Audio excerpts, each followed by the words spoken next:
Okay. So, oh, gosh, this is already going bad. So, question, what are the potential strengths and limitations of the evolutionary perspective on attraction and love, jealousy, and aggression? So, I have my notes with me because I have ADHD and I'm gonna get sidetracked if I don't look at something to get the idea of what I'm talking about. Okay, so focusing on attraction and love. So strengths, reproduction, like values for attraction. So women value commitment and all like the emotional qualities, like attractive wise, and while men are more attracted to like the physical. So women are attracted to somebody's kindness or loyalty, and men are attracted to the physical appearance. And they also, another strength, they also did the pheromone research to determine attraction. And I did my own research into that because that kind of thing, like, is interesting to me. And, like, so, like, the more pheromones, like, you release, I don't really understand pheromones, but, so basically, like, if you release more or you have higher levels, like elevated levels of pheromones, you're more likely to have sex, you're supposed to be more confident, you're supposed to be more attractive. So that can also be a strength when it comes to attraction. And also, due to our ancestors' environment, they most likely enacted on the basis of survival. And so in doing that, they would choose, like, their attraction would be towards people they saw like reproductive benefits from. So yeah.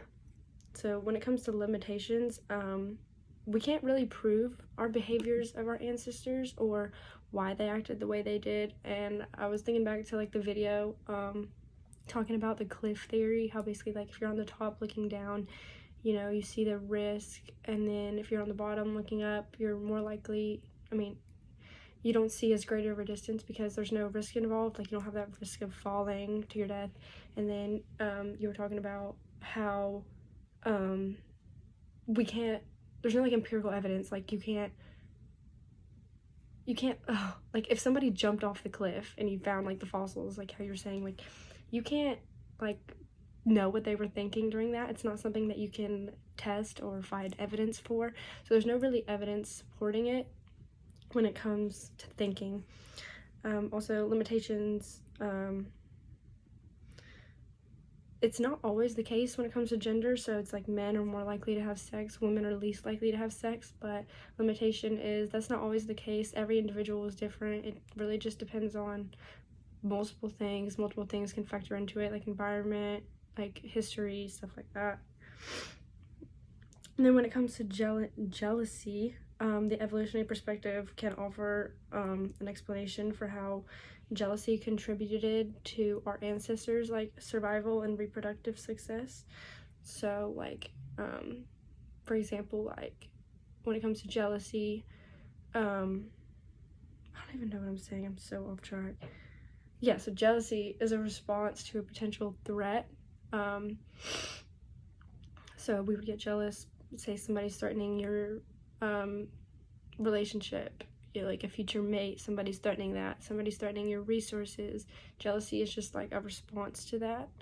And then when it comes, another strength is understanding the gender differences. So men are more sensitive to sexual infidelity, to like paternity uncertainty, like how you're saying, like women know the baby's theirs, men, don't know that, so it's more of a sensitive feeling for them, which jealousy plays into that.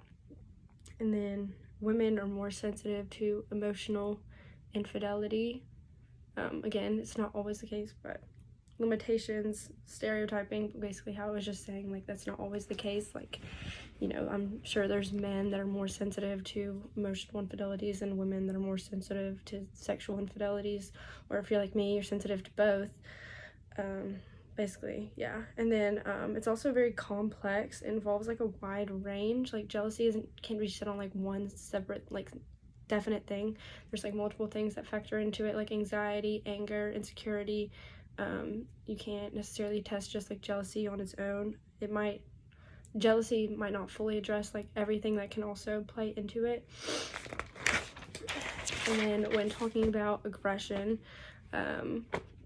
strengths, like survival benefits, like when it comes to aggression, like when there's like defending your mate, defending yourself, defending your family, defending your resources. Aggression can be a benefit to that, because it's just like, like people say, like sometimes it's either you or them. So aggression definitely plays a role in that, because if you're aggressive about something, you're more likely to obtain it or retain it, keep it. Another strength, competition. So basically aggression is like almost like a strategy, kind of like how I was saying like a second ago, but it's like it's like almost like a competition strategy for like getting resources, getting a mate. I don't want to, well, yeah, I'm gonna add gender into it. I don't know why I'm saying I don't want to, I'm gonna. So men use like physical aggression. So like say like a man is like, another man is threatening their girl or threatening their relationship stability, so that man's gonna come on in there with the physical aggression, and then women use the emotional aggression.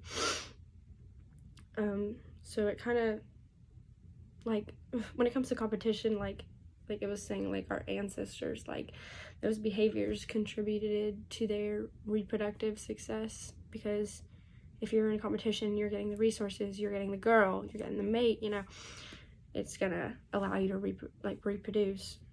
And then when it comes to limitations, many factors play into it. So like aggression is different, and I feel like this is a limit. I feel like I've said this limitation for everything, but I guess it's true. Like many things can play into this, like personal experiences, individuals' histories. Like there's a lot that goes into it. It's not necessarily like aggression as one set thing.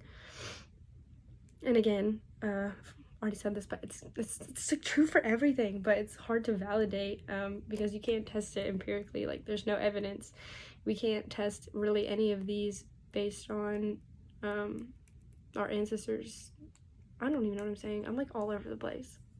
I don't want to restart the video though, but basically like, any of these you can't really validate. There's nothing there. But also, I guess, when it comes to like jealousy and aggression, really, it's sort of, what's the word? Like devalues the idea of like love and attraction. I'm trying to think if there's anything that I missed. I should have all my notes because I'm so all over the place. But yeah, I guess.